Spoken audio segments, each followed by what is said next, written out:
Good evening, everybody, and welcome to Carving It Up Live right here on Facebook Live, YouTube, and Twitter. As always, I'm Bryson Carver, and that might have been the craziest football weekend we've had all year. Seems like I've said that a few times this year, but yeah, that one topped it all. We're talking about NFL, we're talking about college, we're talking coaching, elite coaches going to elite programs, at least elite programs that once were. Talking about Lincoln Riley, obviously, who I'll get into on the show. Michigan beat Ohio State finally. Congratulations to all the Michigan fans and especially to Jim Harbaugh after 5 straight losses to the Buckeyes. He finally got over the top, and hey, Michigan's 1 win away from the college football playoff, as well as Alabama in a crazy game against Auburn in the Iron Bowl. It seemed like every time that game's at Jordan-Hare Stadium, something nuts always happens, which it did, of course, on Saturday evening at Auburn. Also going to talk about the team. I'm going to lead the show off with this, but the team I think is the best in the NFL currently right now. And it may surprise you guys considering what I've said about this team in the past, as well as the Patriots beating the Tennessee Titans. There's an individual for the New England Patriots I'm going to need to apologize to. You're not going to want to miss that. What else we got? We got Warriors versus Phoenix Suns. Phoenix has won, I think it's 17 straight now. 16 straight, 17 straight. I don't know. I've lost count. And then, of course, my Golden State Warriors, of course, 2-time MVP sitting over my shoulder, hitting a shot. 18-2, and Steph went crazy once again. And I'm going to talk a little bit about that matchup as well as what both teams are doing this season, how impressive it is, coming up later in the show. And at the end of the show, I'm going to talk about my Seahawks and Washington football team prediction for tonight's Monday Night Football game. But first, let's start with the team. We're just going to start right at the bat with the big statement. The Green Bay Packers are the best team in the NFL. Yes, they are. And it pains me to say that. I've never been a big Packers guy. I guess being someone who has always rooted for the Dallas Cowboys, that is never, I've never exactly rooted for the success of the team that plays at Lambeau Field. But I got to keep it real with y'all. That's the best team out there. Yesterday, against a physical Rams team, a Rams team that runs the football well, a Rams team that upgraded at quarterback, although yesterday you couldn't really tell.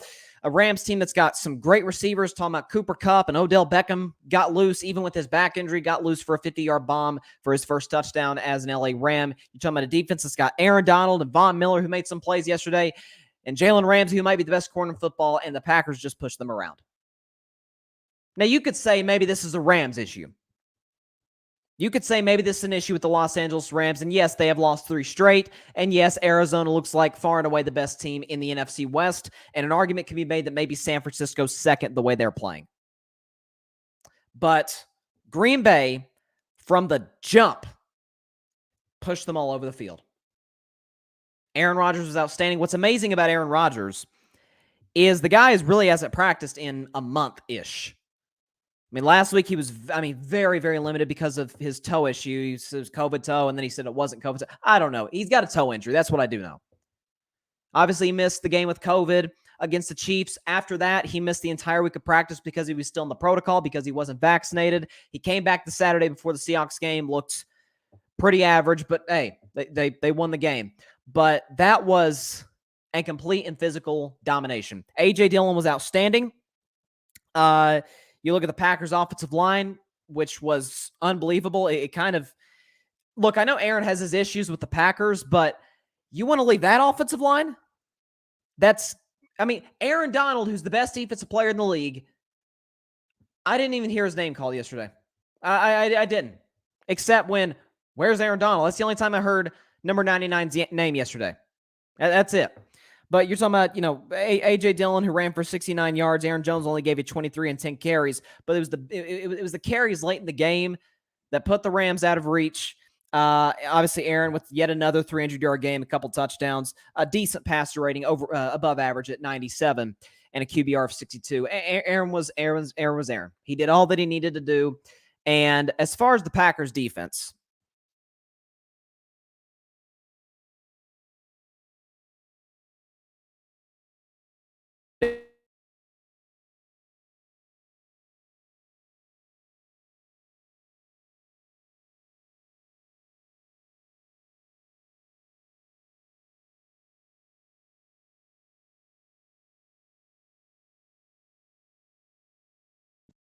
And then, of course, hitting Odell the deep pass. After that, they had the drive with you had Sean McVay exhibiting some Mike McCarthy-style clock management. I don't know what he was doing on that drive, but whatever. The game was out of reach at that point.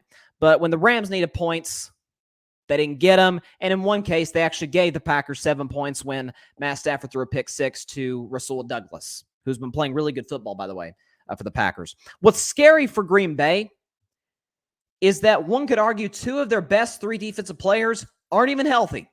And they very well could come back after the bye week because the Packers are now in their bye week.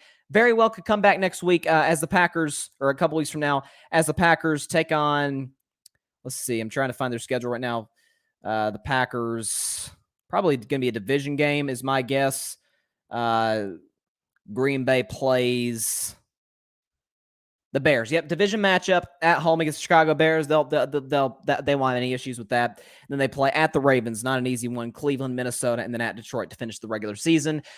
Worst case scenario, that should be a 4-1 finish for the Green Bay Packers. The way they're playing, the way Aaron Rodgers talked about it, and I think Troy Aikman even talked about it during the broadcast. Has this team played their best football? Maybe they have, maybe they haven't. Now, they still have a coach in Matt LaFleur who I do not trust situationally. Remember, the Packers have not been in a ton of close games this season. But when they have been, they've struggled a little bit.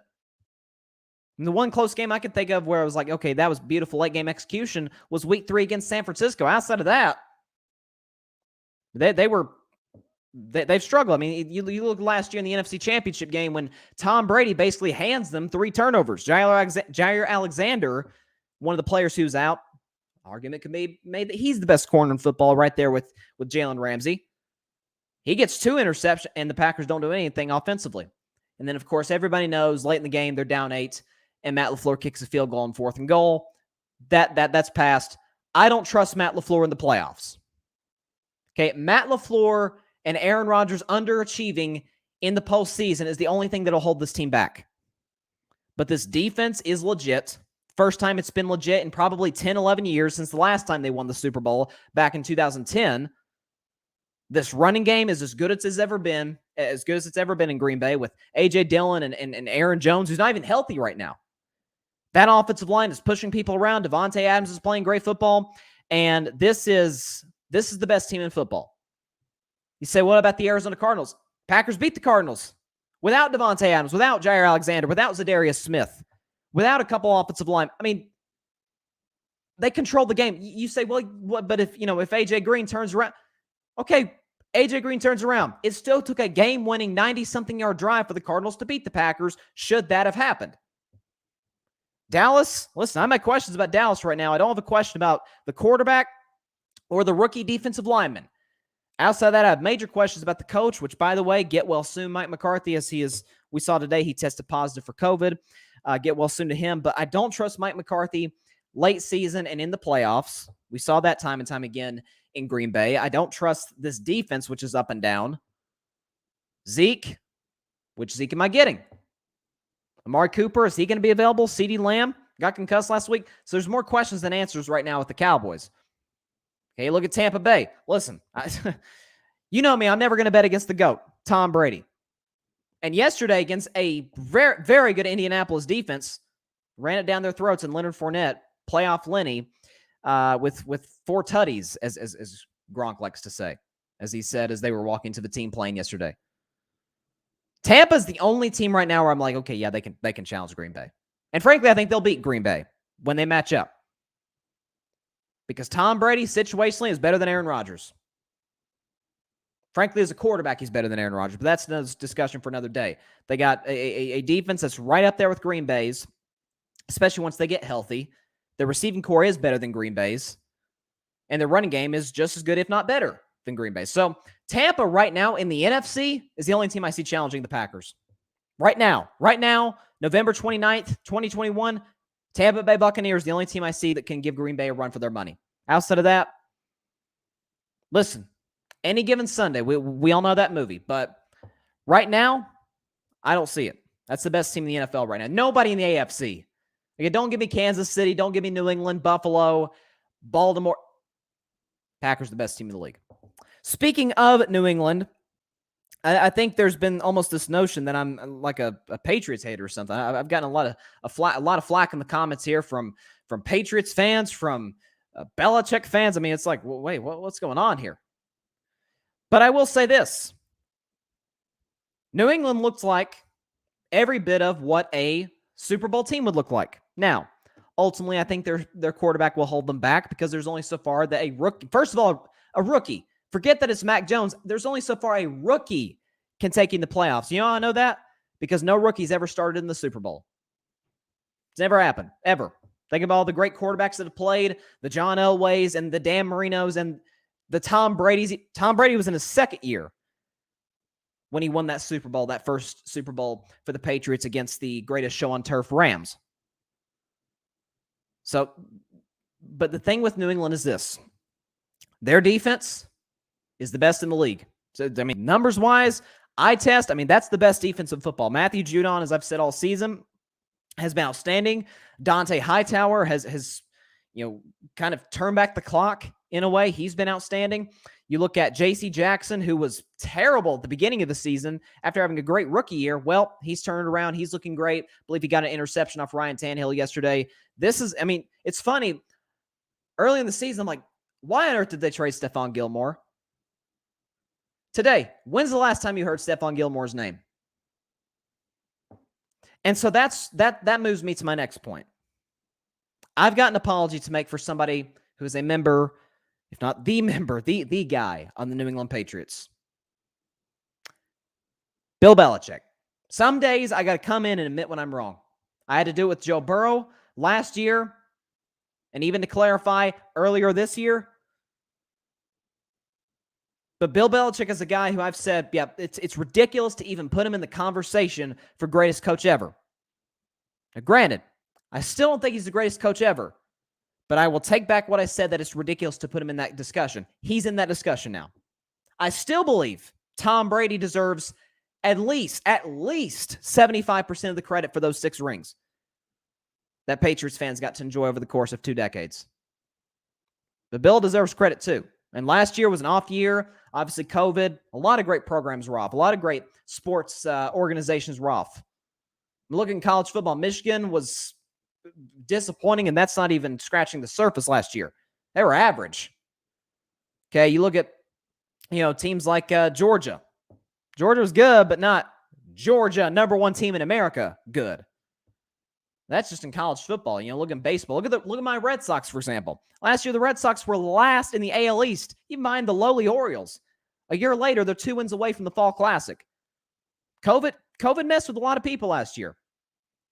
And you consider the fact that the Patriots had so many opt-outs, Dante Hightower, Patrick Chung, who ultimately retired. They dealt with their fair share of COVID too. Cam Newton got COVID last year. And so it was just kind of a messy year for a lot of teams, a lot of programs, Patriots being chief among them. This year now, everybody's healthy, and this is a great football team. No question about it. They've won 6 straight after a 2-4 start. And listen, their running game has been outstanding. Ramondre Stevenson, to me, you could make a case that he might be in the running for Rookie of the Year, Offensive Rookie of the Year. I still think it's Jamar Chase right now. But hey, Ramondre Stevenson is having an outstanding rookie year. I love what I saw from him in the preseason. And he's shown that he's the league guy in New England. But I will say, though, I don't know what that was from the Tennessee Titans. I thought last week against Houston was a fluke. Maybe it wasn't. Maybe it was. Maybe there was only so far they could go without Derrick Henry. I'm not going to go ahead and bury the Titans and dance on their grave. They're going to win their division. They're going to win the AFC South. Okay, they're 2 games up on the Colts. Honestly, I think Indianapolis right now is a better team. I don't think Tennessee could have competed with Tampa the way Indy did, but whatever. If I'm not mistaken, do they play later this season? No, they don't play. Okay, they don't play later this season. But I think the Colts right now are playing better football than the Titans right now. They're not going to win their division, but hey, I think I think Indianapolis is more dangerous than Tennessee. Tannehill was awful. Running game was terrible. I mean, they turned the ball over 4 times. Some of that, you got to give credit to New England. They forced a lot of turnovers this year. So it's not just a Tennessee Titans problem. It's a New England Patriots give offenses crap all day. That's the one thing I always have given Bill Belichick. Rarely are his defenses average. Forget bad. Rarely are they average. They're great once again. They're the best defense in the NFL. Are they a Super Bowl contender? Well, they got the makings to be. They've got the defense, they got the coach, they've got the running game. They don't have the quarterback, and they don't have the skill position guys. Okay, that Kendrick Bourne touchdown that's been shown in all the highlight reels today, that was just pathetic tackling by the Tennessee Titans defense. Terrible. I mean, what should have been like an 8-yard gain turned into whatever it was, a 40, 45-yard touchdown. It's like, man, what are y'all doing? So, no, but once you match up against teams like Kansas City, because here's the thing about the regular season and the playoffs. One thing I'll give the Patriots, and I would say the Packers are the only other team I can say this about. Probably the Packers and the Cardinals are the only two teams I can say that about, is I pretty much know what I'm getting every week. New England's about as consistent a team as there is in the NFL this season. The only issue, though, is their ceiling. It's not even close to the ceiling of Baltimore, Buffalo, Kansas City.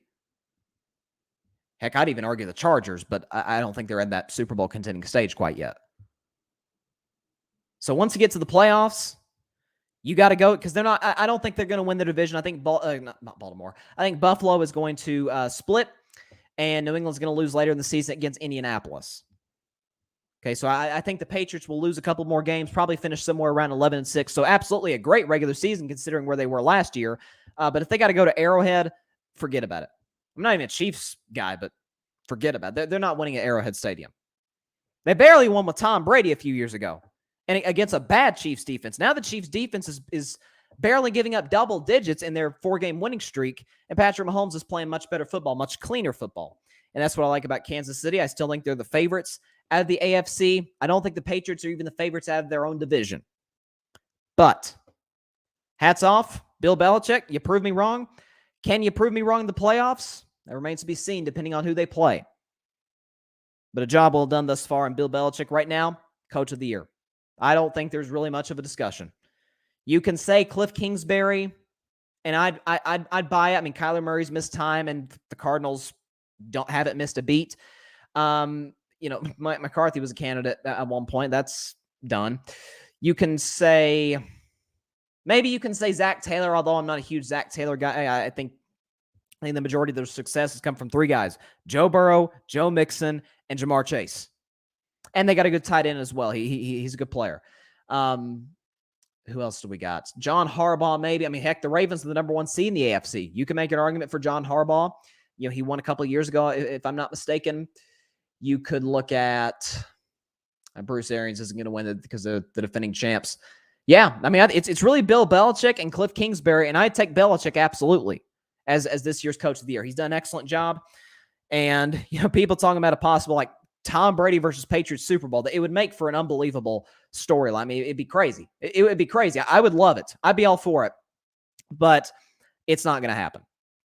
It's not going to happen. Now with the limitations they have at quarterback. Although, Mac Jones did play well yesterday. Keep it real over here. I think Mac Jones is a better version of his backup, Brian Hoyer.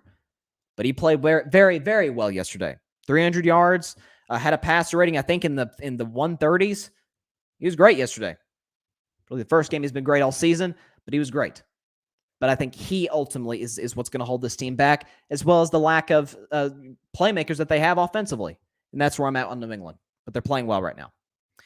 Let's talk a little college football for a minute. Let's talk about Lincoln Riley, who, probably caused the biggest earthquake / shockwave / just mind-blowing news story in sports yesterday. I actually found out from a buddy of mine who's a USC fan, Barry Grant Jr. Shout out to him, frequent guest and comments a lot on this show. And he actually told me, I checked, and sure enough, Lincoln Riley left Oklahoma for USC 24 hours after Bedlam. Actually, less than 24 hours after Bedlam, because that was a night game on Saturday. But I was shocked. I got to admit to y'all, I was shocked.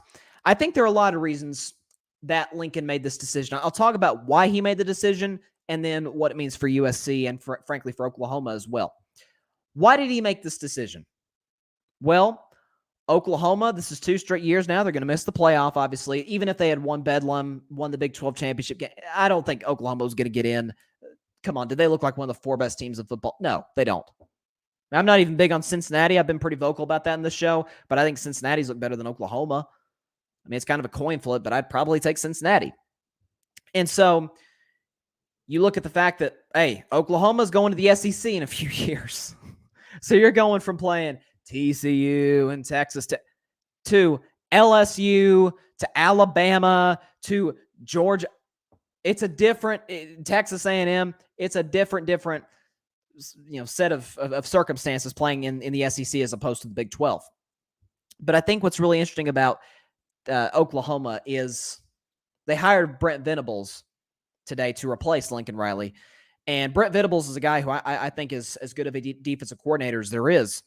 You look at the defense he had this year at Clemson and in years past. So maybe he fixes Oklahoma's defensive issues, to say the least. But in the Big 12, you got to score. You can't score points. You got to score a lot of points. You got to score in the 40s and 50s. Okay, even Texas, who was average at best this season, they took Oklahoma to the wire. They put up those points, man. Heck, they built up a 28-7 lead on Oklahoma in the Red River Showdown.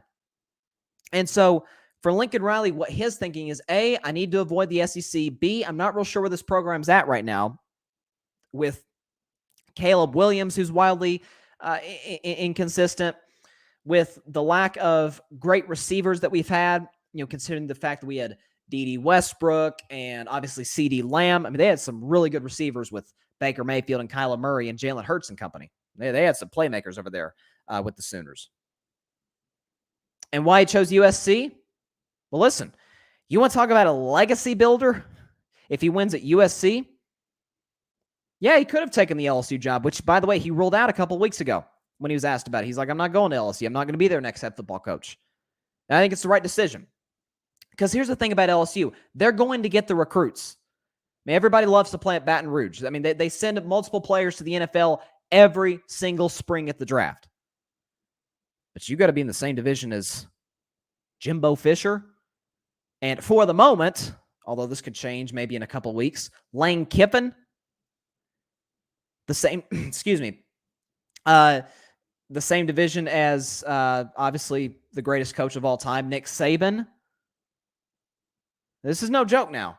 So I can go to the Pac-12 where there's only a few teams in that conference that we really respect. Obviously, Oregon was in the playoff chase until a couple weeks ago when they lost to another very good Pac-12 team. Utah, obviously UCLA. It seemed like they're going the right track with Chip Kelly. Outside of that, who do we really trust in the Pac-12? So he gets to go there. Listen, it's Southern California. It's one of the biggest brands in college football. He's going to bring in some of his Oklahoma recruits in all likelihood to come from, instead of going to Oklahoma, coming to sunny, beautiful Los Angeles at the University of Southern California. So listen, this is huge for USC. It's a program changer. I mean, that's what I tweeted. This is a program changer. It's the best hire they've had since they had Pete Carroll. Now, I'm not saying that Lincoln Riley's going to lead them to where Pete Carroll led the Trojans, because that was just, complete dominance. It's one of the greatest college football teams we've ever seen. Obviously, with Matt Leinart and Reggie Bush and company. those teams were absolutely stacked. I'm not saying he's going to lead them there. But don't be surprised if in the next 3, maybe 2 years, that USC is a contender for the college football playoff. Seriously. That's a genuine conversation that I think we need to have. Does it take USC 2 or 3 years to at least compete for a spot, be a legitimate contender for a spot in the college football playoff, especially considering that, by all accounts, when you hear what the committee's saying, when you hear what the college football analysts are saying, the playoff is going to get bigger. It's probably going to go 6 or 8 teams. That makes it even easier for USC to get in. So in a Pac-12 that, outside of a few teams, is kind of weak, it's kind of top-heavy, they can go as far as they want to. So this is a program changer for USC, but for Oklahoma, it's not like a death sentence or anything. I still think they'll be a relevant program, but the days, at least in the next few years, of competing for a college football playoff, those are probably past. At least even for the Big 12. Even for Oklahoma State and definitely Texas, who I said in the show last year they should have never fired Tom Herman, but hey, yeah, you do you, Texas. I mean, Tom Herman, I think, is an excellent coach. So, we'll see where they continue to go with Steve Sarkisian. But it's a devastating loss for Oklahoma. But for a guy in Lincoln Riley, who's one of the best young offensive coaches in America, forgetting college football, just in the country as a whole, in football in general, turned down NFL offers, said, no, I want to go to USC. And so this is massive for USC. It's a program changer. Recruiting is about to go through the roof over the next month or so. It's going to be very interesting to see where they place among some of the top schools in recruiting this upcoming class. It is going to be very interesting because you're going to have your Georgias. Clemson probably took a big hit in recruiting, but Texas A&M, Jimbo Fisher's done a great job recruiting down there in Texas. You obviously got LSU is always going to get a lot of recruits. Kirby Smart at Georgia. I'm talking about SEC schools, obviously, but they're going to be Ohio State, of course, and Michigan's going to get a big boost in recruiting after what they did to Ohio State on Saturday. And that's where I want to move right now is Michigan and Ohio State, which was obviously the most anticipated game probably of the college football season, if we're being real about it, because you're considering that it's for the Big Ten East. It's an elimination game, not just to win the division and get to the championship game, but to possibly get to the college football playoff. Like, we kind of went into that game knowing, okay, whoever wins this game is probably going to be ranked number 2 in the college football playoff once it's all said and done, once the conference championship games have been played. Because we assumed either Ohio State or Michigan would beat the winner of the other division, the Big Ten, which happened to be Iowa. And as I heard a Michigan fan say earlier today, wouldn't it be the most Michigan thing ever if the Wolverines lost to Iowa? That would be stunning, and I don't know what it would do to the playoff. Frankly, I don't want that to happen. But listen, it was obviously the biggest. It's the biggest win for Jim Harbaugh at Michigan. There's no question about it. It's Michigan's first ever appearance in the Big Ten championship game, so that's huge for them. But this is a perfect example of a program not overreacting, not getting down on a guy after one bad year. In the case of Jim Harbaugh, we're talking 3 or 4. One was a bad year last year, but hey, it was COVID. We get all that. But we're talking 3 or even 4 just disappointing finishes for Michigan. Obviously, who can forget 2016? There's a debate on whether it was a good spot for Ohio State in that overtime game when they beat Michigan at home in 2016. But you're talking about the crazy Jalen Watts-Jackson play for Michigan State when they blocked the punt, returned it for a touchdown in 2015. I mean, that's the kind of run it has been for Jim Harbaugh. Almost, but not quite. It's a perfect example of a program saying, you know what? We're going to ride it out. We're going to give you an opportunity.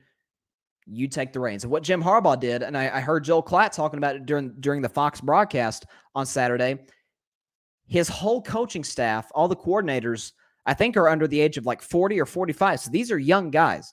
These are young, innovative minds. They know college football in 2021. And Jim Harbaugh said, okay, I'm going to defer to these guys. I make, obviously, the final decisions. I run this football team, this football program, but I need some young, fresh energy coming into this program. And you see the result of it. 11-1 finish, on to the Big Ten championship game. And obviously for Ohio State, it's, it's not a great finish for them considering their expectations going into the year. C.J. Stroud will be going to New York to be a Heisman finalist, but I think he probably cost himself, even as well as he played. I mean, look at his numbers. I mean, he played pretty well against Michigan, but just not quite enough. The defense wasn't able to get enough stops, but I mean, it was an unbelievable job by, Hassan Haskins running for 5 touchdowns on 169 yards. I mean, he carried him. And then defensively, obviously, Hutchinson. I mean, Michigan was just more ready to play than Ohio State. And it was so funny after the game, Jim Harbaugh kind of took a shot at Ryan Day after the game, saying basically he was, I think he referred to somebody being born on third base. It's like, ooh, shots fired. And we had heard last year, I remember talking about it on the show, that Ryan Day and Jim Harbaugh had been going back and forth. I think this was back when people weren't sure if they were going to play football in the Big Ten because of COVID. I can't remember exactly what the dispute was, but I remember they were going back and forth. So listen, you want to talk about rivalries? This is a bad blood rivalry. And Michigan got the better end of it for the first time in a decade. So good for them, good for the program, good for Jim Harbaugh. And I think they will absolutely beat Iowa. Probably predict a score or something on Friday, but this is huge for that program and huge for recruiting. And it goes to show you, when you're patient, just give it time. If you have the right guy in there, he'll eventually figure it out. And that's exactly what Jim Harbaugh did. I've always liked the guy. I think San Francisco made a massive mistake firing him after the 2014 season, after only one bad season. I think they went like 8-8. And you see what the 49ers became up until they got Kyle Shanahan. And they really suffered the consequences of firing Jim Harbaugh. And Michigan is certainly in a great place as a football team and a football program. And then on the other hand, you had the Iron Bowl, which was just as crazy of a game. Auburn, Alabama, of course. Games at Jordan-Hare. I don't think I said it on the show, but I told some people, like, hey, I wouldn't be shocked if Auburn won. I've been saying that for weeks, but then Auburn kind of went into a downward spiral. They lost some games. They pulled an Atlanta Falcons. They blew a 28-3 lead. I believe it was against A&M or I think it was against A&M or LSU. I can't remember who it was against. It might have been Ole Miss, but they blew a big lead. And so the season just kind of went into a downward spiral for Auburn. And I was like, okay, I'm jumping off the bandwagon. And as the game's playing out, I'm like, dang it, what was I thinking? I should have stuck to my gut. And Auburn had the game in the palm of their hand, and then Bryce Young happened. That's your Heisman Trophy winner. End of story. Bryce Young should win the Heisman. Listen, CJ Stroud put up better numbers than Bryce Young did on Saturday. Just look at the numbers in totality. But when you're talking about money on the line, clutch, pressure situations, gotta have.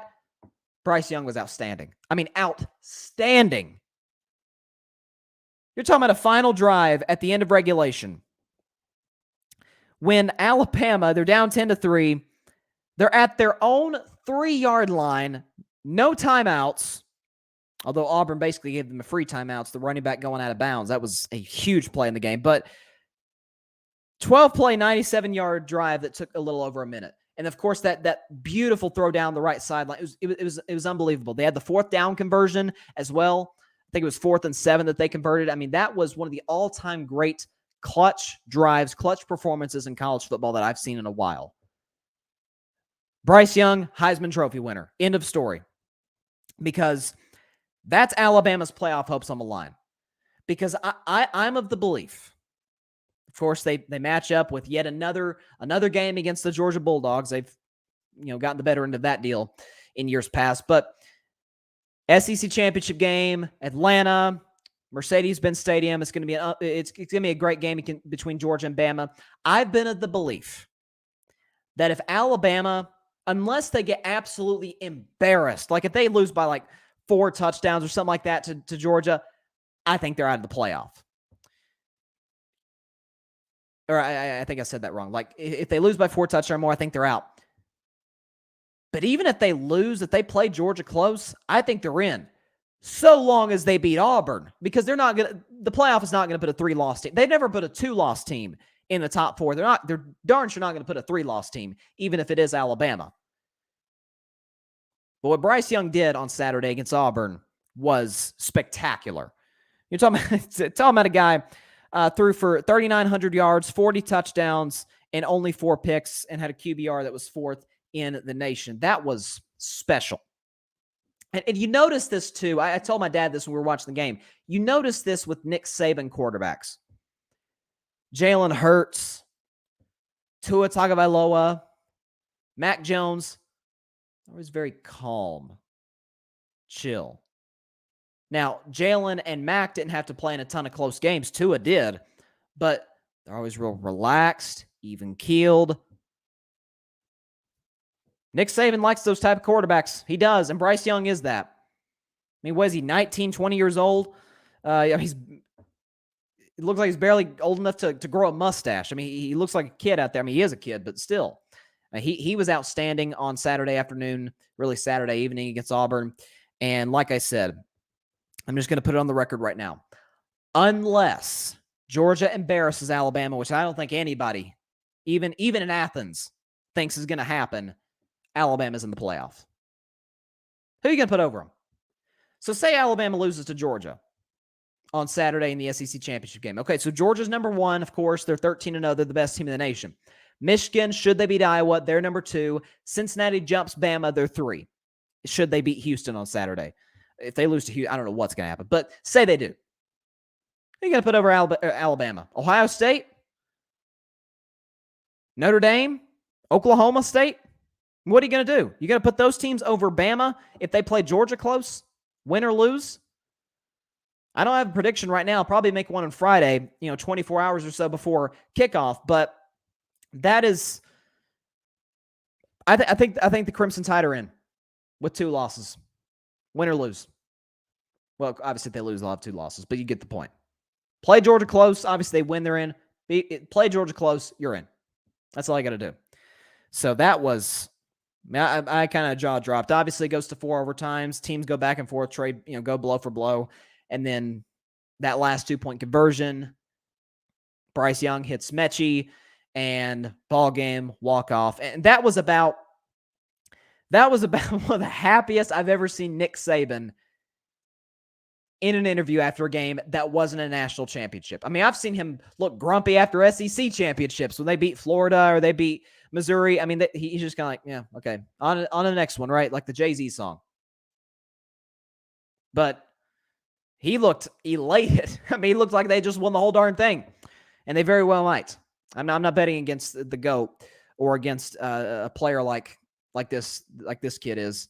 That was a special one. Yes, it was against Auburn, and people are like, "Oh, come on, man! Auburn's like 6-6." Okay, fine, but strange things happen in rivalry games, especially in that rivalry game, the Iron Bowl. And especially in that stadium. Who could forget the kick 6-8 years ago, Chris Davis, or in 2017, when Auburn looked like they ended Bama's playoff hopes. They didn't, but it sure looked that way. The way they played against them. A couple years ago, you had, Mac Jones starting for Tua, and Auburn completely dominates them physically, and Bama misses the field goal, and crazy things happen in this rivalry, man, especially when the game's played at Jordan-Hare Stadium, and Jordan Love weathered the storm. The defense got stops when they absolutely had to. Wasn't as impressive of a win as Michigan because Michigan beat Ohio State, obviously, but that was special. Championship weekend is going to be fun. Yeah, heck, even the Big 12 championship game. You got 7th-ranked Oklahoma State, 8th-ranked Baylor. I'm going to watch that game. That's going to be a fun one for sure. But all eyes will be at 4 o'clock Eastern on CBS and 8 o'clock Eastern on Fox. Those are the 2 games to watch. But the Lions thus far, they like Georgia. They got Georgia minus 6.5. That line is certainly subject to change over the next few days, but that's an interesting one. And they love Michigan minus 10.5 over Iowa. So championship week is going to be really fun. I can't wait. Let's move on to the best team in the NBA. The team I told y'all was going to win the 2022 NBA Finals. And that would, that'd be the Golden State Warriors, who play the Phoenix Suns tomorrow night. The Suns have won 17 straight, which is unbelievable. I mean, but look, I said before the season, those are going to be the last 2 teams standing. I thought Phoenix would get the number 1 seed, and that very well still could happen. They're only a game back of the Warriors, or half game back, I think. No, they're game back of the Warriors. But I told y'all, I like Phoenix's depth, experience. They've been to the finals now. Devin Booker is just getting better and better. He's coming into his prime now. Chris Paul's out of his prime, but he can still ball. DeAndre Ayton and Mikal Bridges is getting better. Amani Williams is an elite head coach. And then for the Warriors, I thought they wouldn't turn it on until they got Klay back. Boy, was I wrong there. Klay's coming back in a few weeks along with James Wiseman. And what's amazing about the Warriors is I think they've had like 14 wins this year. 14 of the 18 wins have come by double digits. The 2 losses, they didn't lose either game by more than 4 points. Like, there's levels to this. Those are the 2 best teams, not just in the West, but in basketball. You see the Lakers last night almost blew it against the Pistons. You see the Jazz. I love Donovan Mitchell, but that's about it. Quinn Snyder, I don't know if I really trust in the playoffs. Rudy Gobert, I definitely don't trust in the playoffs. Mike Conley's older. if that's your second best player, you really can't win a championship, especially out west. You look at the Denver Nuggets are just in a slump right now. I don't know what's going on with them. You look obviously, and Michael Porter Jr. is out too, which is a huge loss for them. The Clippers, Paul George is a great player. He really asserted himself last year in the playoffs, but he can't lead this team to a championship by himself. Even if Kawhi comes back, it's not going to be 100% of Kawhi. He's still got to work himself back into the mix. Coming off a serious knee injury. We know Kawhi's brittle. So with these two teams, Golden State and Phoenix, best two teams in basketball. I mean, heck, Brooklyn hasn't beaten anybody this year. Brooklyn's the number one seed in the East. Where's their signature win? Where? Now, I know it's early and we're only a month in the NBA season, but you need a statement win in there somewhere. And they lost to both Golden State and Phoenix at home. So what does that tell you? But I'm going to pick my Warriors to win tomorrow night. Let's go with the score of... Let's go 110 to 108. I think it'll be a close game. The game's in Phoenix. It'll be on TNT, nationally televised. I mean, it'll be huge. I'm sure Kevin Harlan and Reggie Miller will be on the call. It'll be a huge game. Huge early season game. These two teams actually play on Friday as well. So I'm looking forward to both of those. But I'll take my Warriors to win by 2. But I think what's unbelievable about the Warriors, first of all, Steph has broken one of his own records. He's hit 105 threes in 19 games, which broke his own record yesterday for the fewest games needed to make 100 threes.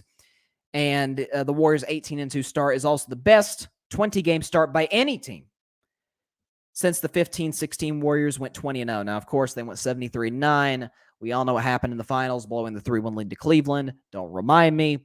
But listen, this team is going to be trying to chase 73 or 74. That they learned the lesson. Andre Iguodala wrote about that in his book.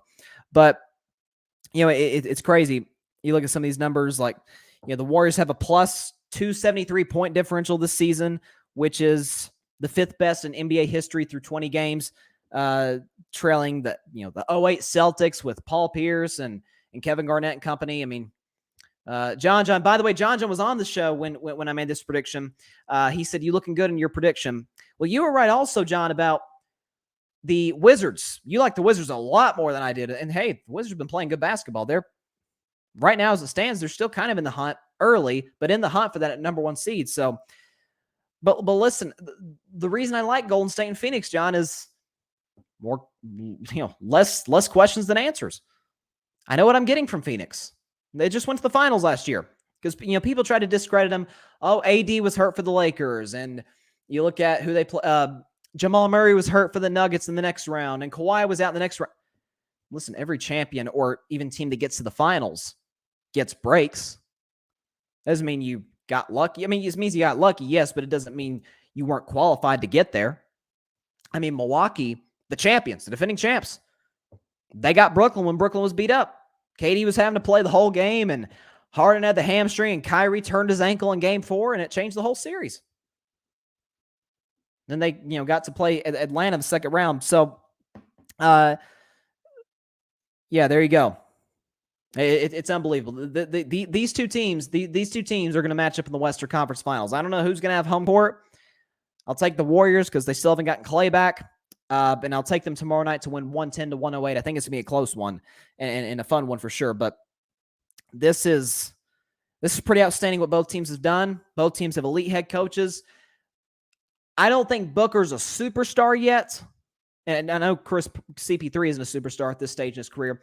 D Book is going to get there probably, and maybe even later this year, if not a year from now. But Steph Curry is a superstar. He's the best player in the world right now. He's the favorite for MVP. You got a roster that's got, obviously, Draymond, who's in the running for Defensive Player of the Year again. Jordan Poole, who's going to be the 6th man for this team, which is scary because he can drop 30. You're talking about, Gary Payton II, who's not as good of a defensive player as his dad, but can still lock you up. He's got hops. They like to throw a lot of lobs to him. Andrew Wiggins, who I told y'all is a consistent 20 points a game. You know what you're getting from Andrew Wiggins. You're getting 20. An efficient 20 at that. I mean, when they traded for him, people were like, oh, this is the worst trade in the world for the Warriors. My thing was he's a better version of Harrison Barnes. And they went 73-9 with Harrison Barnes, okay? But they're deep. Juan Toscano-Anderson, who's gotten more minutes over the last few games. Damian Lee is a great shooter. Andre Iguodala still gives you good minutes even at this stage in his career. Otto Porter is virtually automatic from three. I mean, everything works with this team. And the same can be said about Phoenix. So this just goes to show you, and this is why I didn't like the Lakers going into the season. This isn't NBA 2K. You don't just throw together all the best players and think you're going to win. The reason you say, well, what about the Warriors? They got KD. Yeah, because KD fit. KD's good off the ball. He can shoot. He can handle the basketball. He's a good defensive player. He fit what the Warriors were trying to do. With the Lakers, nothing fits. I mean, Melo's been good. LeBron's played better. But AD, you worry about his health. Westbrook, you worry about consistency, although he has played better over the last couple, 2-3 games or so. And it's an old roster. Phoenix has got a beautiful mix of older players, younger players, and right in the middle, guys right in their prime. Devin Booker. Golden State, same thing. So I'm excited for tomorrow night's game. It's going to be a fun one, regardless. And these are the two best teams, no question about it. Let's move on before I make we got any more topics left? I don't think so. Nope. All right, before I get to my Seahawks and Washington football team prediction, let's review some of the games in the NFL on Sunday because it was a nutty Sunday. It was one of those crazy ones. You had Cincinnati, who I was dead wrong on yesterday. I had Pittsburgh winning. 41-10 happened. Big Ben, who I thought, hey, maybe he can continue what he did last Sunday night. Nah, he looked every bit his age, if not older. I mean, Big Ben looked like a 50-year-old quarterback out there. He's fluttering passes. He's lost all his arm strength since he had that surgery a couple of years ago. I don't want to beat a dead horse because we're talking about a guy who's going to be a first ballot Hall of Famer, but Ben's done. It's over. It's been over for a year now. Even when the Steelers started 11-0 last season, I'm like, come on, this isn't going to win a Super Bowl. And so, look, the Steelers are going to be in the hunt for a quarterback, and considering how well-run an organization they are, they'll probably find one pretty quickly. They're not going to have a losing season because Mike Tomlin don't do that. Oh, man, John. Jets, Jets. You know what? I'll go and get to your Jets because, listen, Zach Wilson played well. He was all right. He threw a horrible interception earlier in the game that hit his team in the back, but he was fine. I mean, he had a passer rating under average. He had a QBR of 10. I don't know what you're going to do with that, but I'm sorry, John. I'm sorry, Alfred. I'm sorry, Jets Nation, but I've kind of jumped off the Zach Wilson bandwagon. One of the things I worried about with him, and it's a phrase I've repeated on my show since the draft last year, and I'll continue to repeat it because it's true.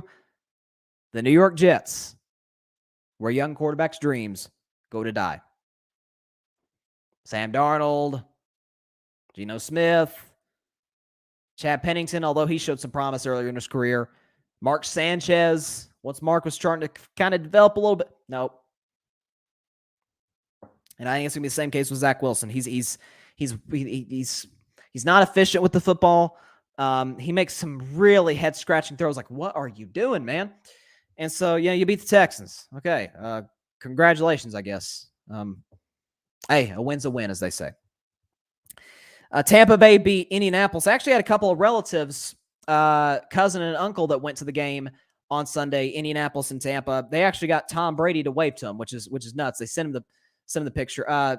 John said Mark and Chad did good for us. Yes, but they never reached their full potential. Now, some of that with Chad, some of that was injuries, and with Mark, not necessarily the same case. You could say Rex Ryan's a bad coach. Listen, he could coach defense, and he did for a few years when they got to back-to-back AFC championship games, but they never really developed into what we thought they would.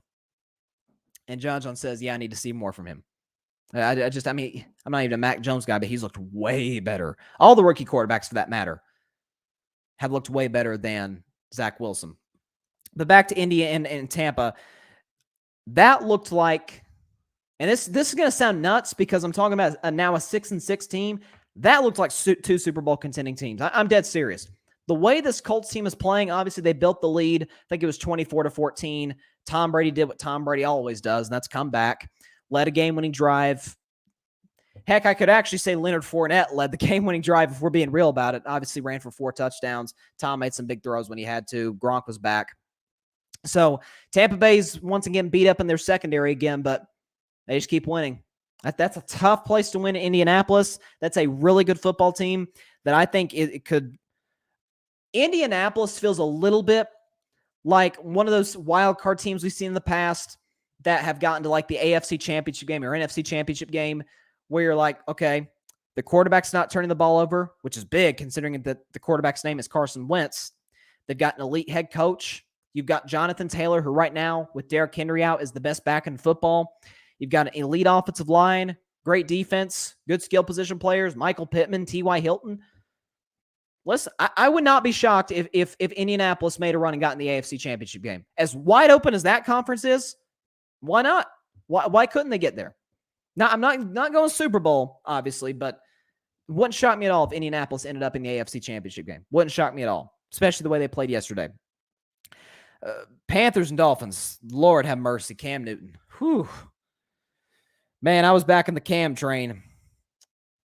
Hold on. Ryan's, who's about to do a show pretty soon, so shout out to Ryan. Go check out Clutch Sports Talk after this show. But Ryan says Wentz will blow up. Maybe. Some of that might be some Philadelphia Eagles, though. He blew a lot of games in Philadelphia. He struggled to stay healthy in Philadelphia. But that was look, I think you and I both said, Ryan, and I said it going into this season, and even when the trade happened, it's like, look, if Carson Wentz can succeed with anybody, it's that team. It's that coach. He had his best year of his career under him, and you're seeing this is the second best year that Carson Wentz is. This is the second best year that Carson Wentz has had. He's been good. Ryan says, let's face it, Cam is a back. He is. I hate to say it, but look, I've always respected Brian Flores, and I think he liked Belichick because he's a Belichick disciple. They're always going to have great defenses, but I don't care how good your defense is. 5 for 21, a couple interceptions, a QBR of 5, a passer rating of 6. Dude. It's bad. It's always bad when you hear the analytics people come in and say, if Cam Newton had spiked the ball on every single play, he would have had a better passer rating. Anytime that stat comes out, you're like, uh-oh. We're probably talking about a backup quarterback right now, and that was horrible. I mean, I was one of those campaigning for Cam to get back in the league, once he got vaccinated and everything, but man. And the Panthers on a bye week, and Matt Rule said that they're not ruling out, him still possibly being the starter once they do come back. After this game, I think they play at Atlanta or something. I think the Panthers play the Falcons. Yeah, they can win that game, but geez. It's time for Carolina officially to look for a new quarterback. Sam Darnold showed us this year. He definitely ain't it. PJ Walker, like him, he's a backup. And Cam Newton, it's time to face reality. He's a backup. I love Cam, but that's where we're at. Talked about Tennessee and New England earlier. Eagles, Giants. I laughed when everybody said, oh, the Eagles are catching up to the Cowboys now. And I'm like, come on, guys. So what you're saying is down 2 games in the division. Real quick, back to Carolina. Ryan says Carolina should have traded CMC, Christian McCaffrey as well, too. Yes, Christian McCaffrey, by the way, folks, is out for the season, which sucks because he's a great player. He's a great running back. He's a great dude. But, man, that was, he said they screwed up if Houston was willing to trade for him. And whether they would have gotten Deshaun Watson that deal or not, I can't remember if they would have or not, but that Christian McCaffrey's kind of turned into an injury-prone player. This is 2 straight years, multiple major injuries. And what have I always said on the show? That running back is the only unprotected position left in the NFL. Heck, kickers and punters are protected. Quarterbacks are definitely protected. Receivers are.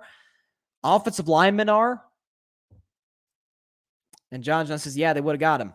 And yes, Deshaun Watson's a big risk, and we got to see how that legal stuff plays out, over, in 2022. But I mean, we could look back at this a year from now if Carolina doesn't have him, and if he's in Miami or somewhere, balling out. That, man, what the heck were the Panthers thinking? We'll see. Speaking of Miami, by the way, Tua's playing well, and I liked. I said going into the 2020 draft a year and a half ago that I thought of the 3 major quarterbacks, Burrow, Tua, and Herbert, I made a prediction that looks pretty silly now that Tua, if healthy, would be the best quarterback. If Tua wasn't healthy, I thought Justin Herbert would be the best quarterback. Well, I think you could say Herbert's been the best of the three, although you can make an argument for Burrow. But listen, Tua's playing more efficient. He looks more comfortable. Dolphins are on a 4-game winning streak. Will they make the playoffs? Probably not, but he's given himself a chance. Like if the Dolphins don't get Deshaun Watson, they'll say, okay, we got Tua. Maybe we can get to the playoffs. And he's still on a rookie deal, so it's not like you're having to pay him a ridiculous amount of money. But he's playing well. We'll see where he goes the rest of the season. And, hey, maybe he secured at least one more year as a starter in Miami. But back to Philadelphia and the Giants. That was a disappointment by the Eagles. But I was going back to, did the people out there expect Jalen Hurts down 2 games to the Cowboys in the division to come back, especially considering Dak Prescott's Cowboys quarterback? There was no way that was going to happen. I like Jalen Hurts. I do. I really like. He's a great kid. He's a great athlete, and I think Philadelphia has done a pretty good job, utilizing him in their offense this year. I really do. But like Cam, he's a backup. I don't see it. Yes, you see some plays with Jalen Hurts. You're like, wow, that was amazing. But rarely is there any substance. You don't trust his accuracy. Now, some of that is his receivers. Jalen Reagor had a brutal day yesterday. But the Eagles put up 7 points on a Giants defense that's respectable. But 7 points? But hey, it was Michael Strahan jersey retirement day. They got Strahan a win. But, Jalen Hurts was horrible. Under a 50% completion percentage, 129 yards, 3 picks, QBR and pass rating of 17. Come on, man. You got to be better than that.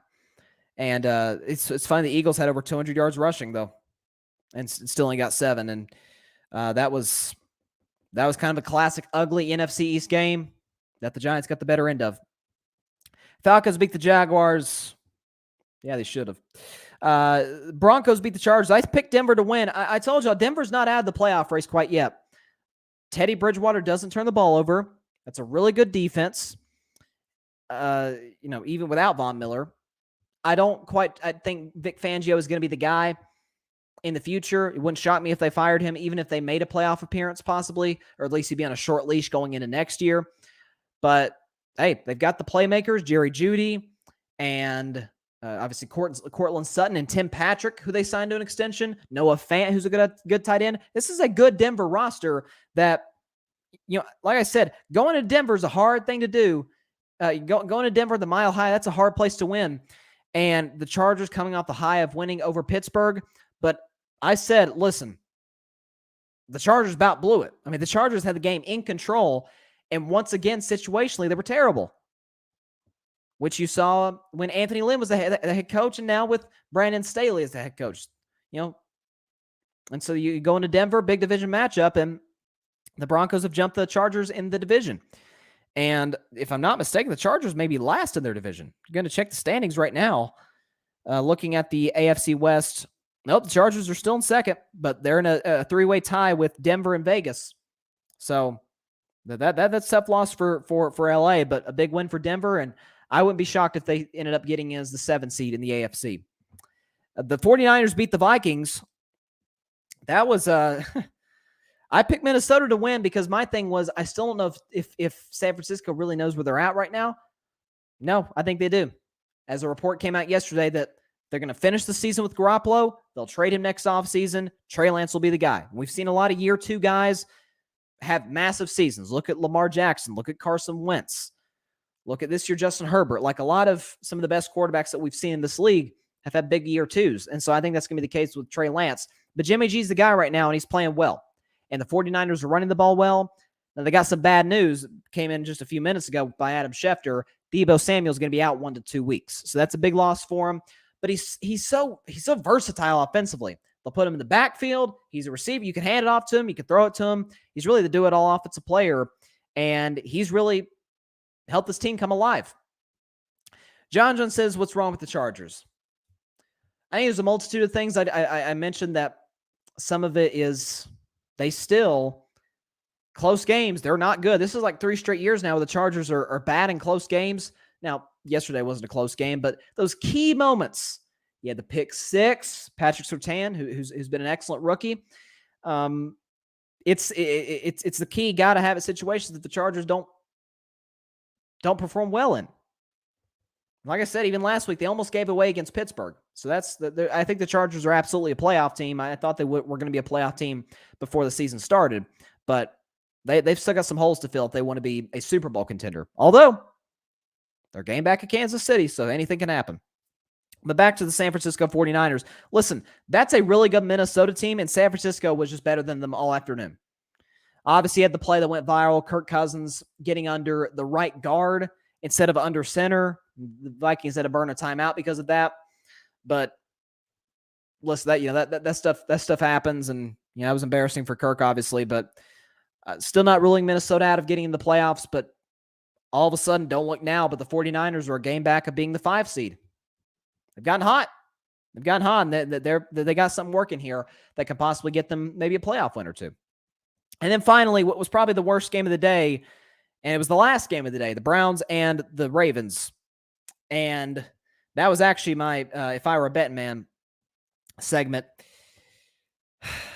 That was one of the hardest games to watch all season long. Because you had a Cleveland team with Baker. Yes, Baker's beat up. Yeah, I mean, Baker is really beat up. He's got the shoulder. He's got everything. John says they're getting healthy. I think you're talking about the 49ers, maybe if you could clarify. But listen, it's that point in the season where everybody's beat up. Everybody's hurt. It's just who can stay alive all the way to the bitter end in February at SoFi Stadium. Well, we got a long way to decide that. We're not even December yet. Yeah, John was talking about the 49ers. Yeah, they are getting healthy. And they did lose Deebo Samuel for 1 to 2 weeks. That's a big loss, but they can just keep on the right track. Kyle Shanahan's proven me wrong. He's done a really good job these last few weeks. The game planning has been excellent, and they've really committed to a strategy offensively that's working. And then defensively, listen, you got a ton of playmakers over there as well. Nick Bosa and Fred Warner and all those guys, they can make plays. So San Francisco's back on track. But back to Cleveland and Baltimore. Baker's beat up, I get it.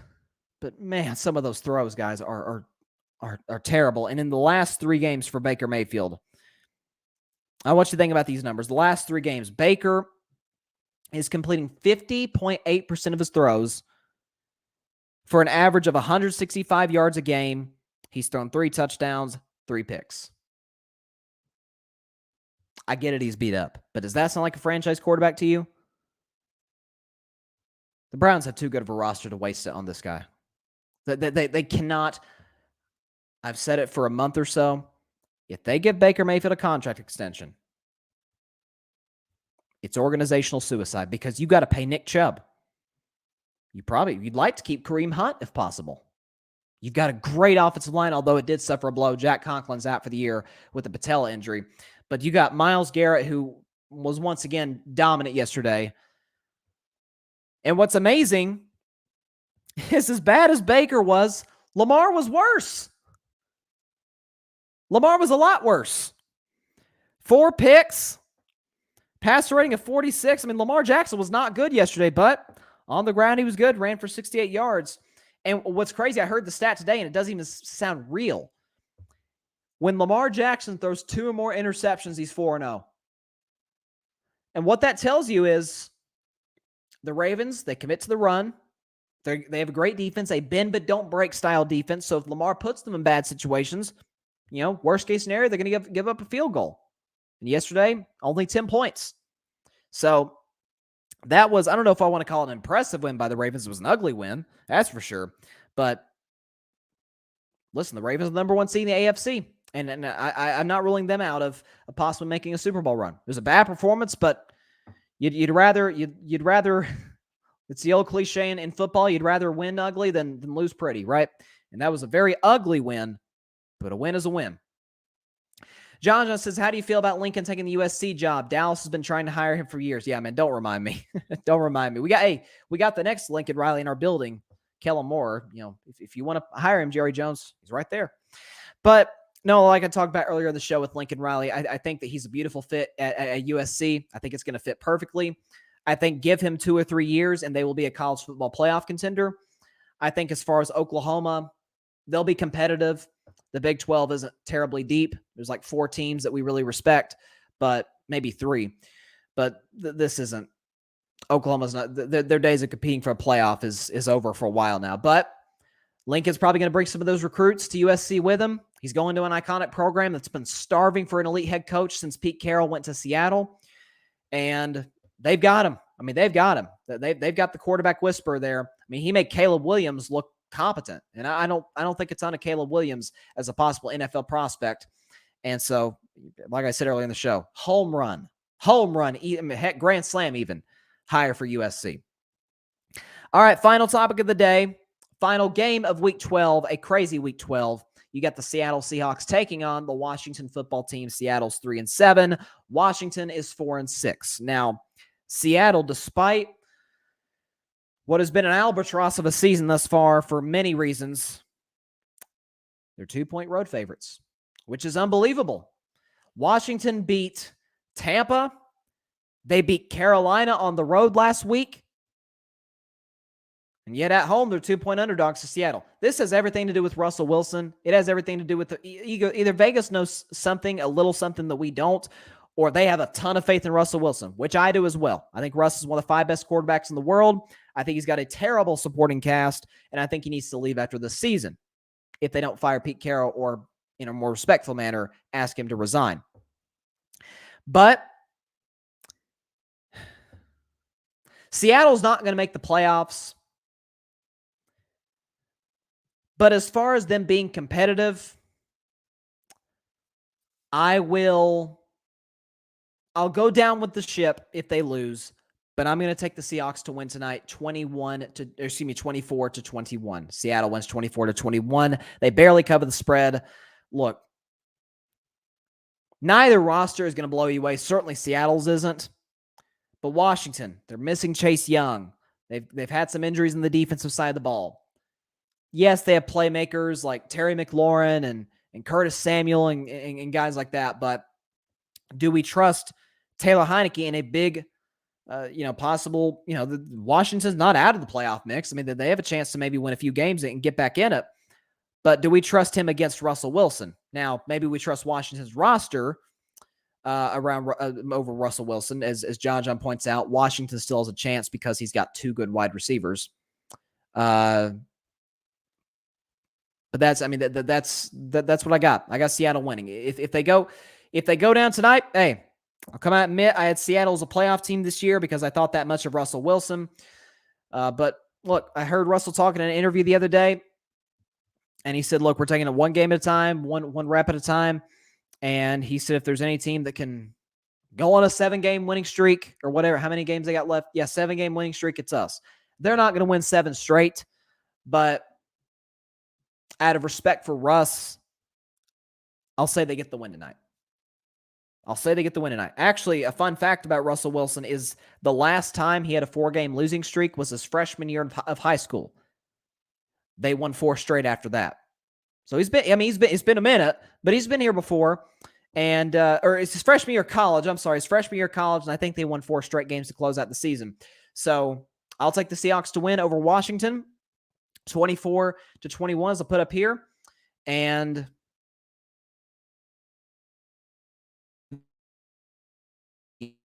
quarterback in there, even a young, promising quarterback was going to be their ultimate downfall.